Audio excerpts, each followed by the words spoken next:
ক্ষুধার্ত এই ছোট ছোট শিয়ালের বাচ্চাগুলো মাকে চারদিক থেকে ঘিরে রেখেছিল এবং মায়ের কাছে দুধ পান করতে চাচ্ছিল, কারণ তারা প্রায় একদিন ধরে কিছুই খায়নি। কুকুরের মতো দেখতে এই ছোট ছোট বাচ্চাগুলো মূলত ইথিওপিয়ান শিয়ালের বাচ্চা, যাদের বসবাস পাহাড়ের অনেক উঁচুতে।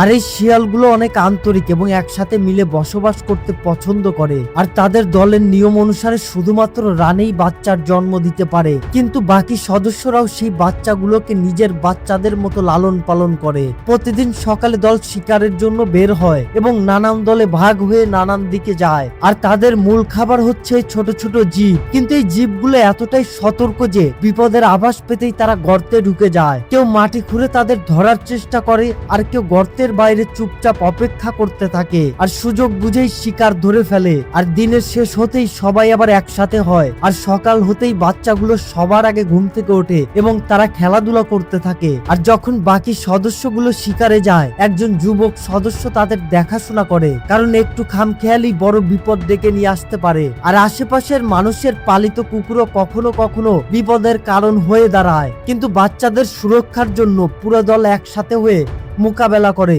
আর এই দেখাশোনায় বাচ্চাগুলো ধীরে ধীরে বড় হতে থাকে এবং খুব দ্রুতই বড় হয়ে দলের শক্তি হয়ে ওঠে।